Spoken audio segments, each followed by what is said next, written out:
Detail. Joining us now, Brian Riedl, Senior Fellow at the Manhattan Institute, and David Malpass, former president of the World Bank Group. So, Brian, I know you wrote about this in the New York Post today.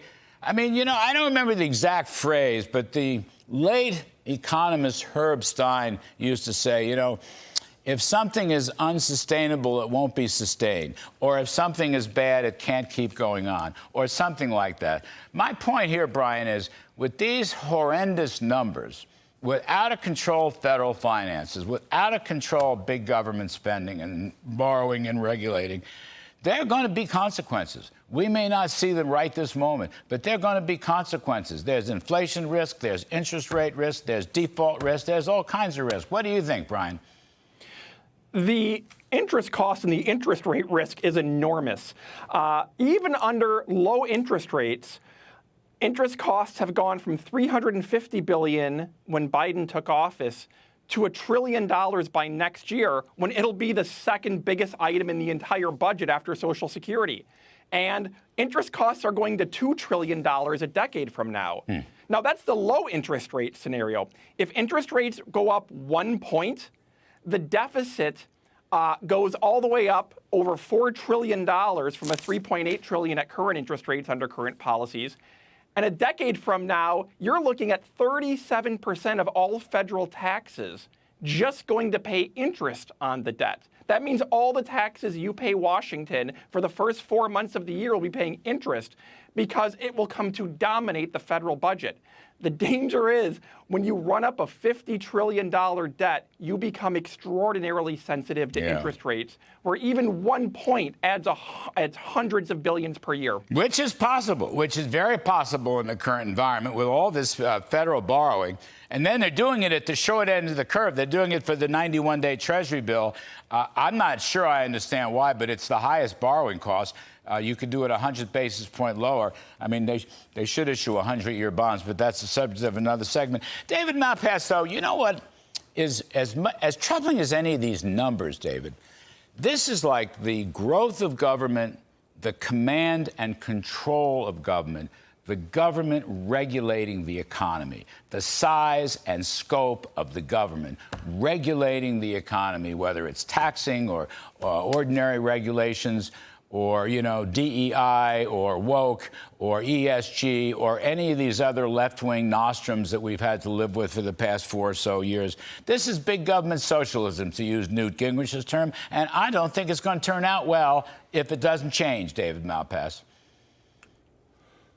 That's right. It's already not turning out well, in that you look at the inflation rate, which is high, and the growth rate, which is low.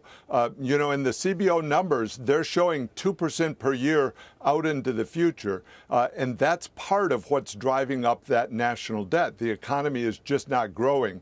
So 2 things that stand out to me in the CBO numbers are the lack of growth and also the hammer blow on young people in the country. The government borrows the money, it spends it, and young people will end up having to pay it. So it goes into this affordability crisis that they're facing. I think that's an important point, the affordability crisis. And, David, just as a follow-up, you know, all these government programs, I mean, a lot of these are pandemic-related programs that the Biden continued. A lot of these are climate change, electric vehicle programs that the public doesn't want. Some of them, you know, these student loan estimates, okay, they just tacked on, I think, a $400 billion loss. Some people have estimated that if Biden got what he wanted, which the Supreme Court has deemed illegal, but if he ever got what he wanted, it would be a $1 trillion loss over 10 years. That's also. But, David, you know what? Who's running the ship here? Whatever happened to free market capitalism? In other words, my point is, this is a big government-run economy. And when you experiment like that, where it's socialist or quasi-socialist, this is not the animal spirits, this is not innovation, this is not free enterprise, this is just, frankly, not prosperity. And you see what I'm saying? This is the triumph of government. And I don't want the triumph of government. I want the triumph of a free enterprise system. The numbers are staggering. They increased by $400 billion this year's fiscal deficit just since February.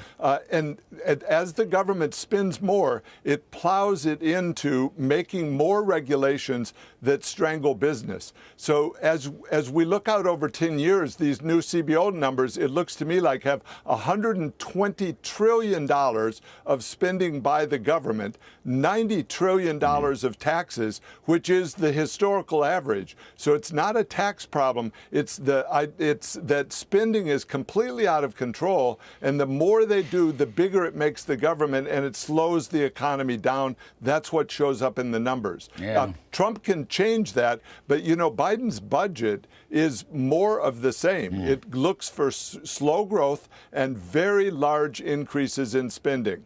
Yeah, no, and that's taxes. it. It's more of the same. It's higher taxes. That's why there's no confidence. But Brian Riedl, my former boss Ronald Reagan used to say, "Okay, you've shown me the manure. Now where's the pony?" So I want to figure out a way to get out of it. I don't want to leave our viewers and listeners completely depressed. I don't want anybody jumping off a cliff. I don't want that on my conscience. How do we get out of this, Brian? Give me a couple of for instances. Well, the first rule of holes is stop digging. And so the first thing Congress can do is stop passing big spending bills. And coming up next year, we are going to have the discretionary spending caps coming up. The infrastructure bill is going to expire. The debt limit is coming up. The 2017 tax cuts. There's going to be so much expiring for renewal next year. Congress will have a chance to set the course differently. But ultimately, the main drivers of long-term deficits are Social Security, Medicare, and interest. And I know a lot of viewers don't want to hear about that, but it's going to be really hard to bring back the budget deficit to normal levels without addressing Social Security, Medicare, and interest shortfalls. Well, without addressing the big entitlements directly, I would just say growth would help. I mean, the difference between 1.8% growth and 3% growth is enormous. I mean, many trillions of dollars over a 10-year period. But the other thing is, David Malpass, how about getting rid of the entire Inflation Reduction Act? Just get rid of it. All right. Now, I'm not saying it's easy, but you're going to have a reconciliation budget deal next year, all right, if Republicans take the Congress and the White House. Get rid of it. It's over $1 trillion. Get rid of it. Go back and start cutting in to some of these other bills that were passed. The CHIPS Act was way too generous. The infrastructure bill was way too generous. What are they doing? $50 billion of internet broadband for poor communities. Not a nickel has been spent because it didn't meet all the DEI qualifications. I mean, there's a lot of garbage that could be pared back, okay, plus some pro-growth tax cuts. A lot could be done, David Malpass. That's right. And so I have an idea, which is when you're over the debt limit, the president has more authority to impound money and to do line item veto.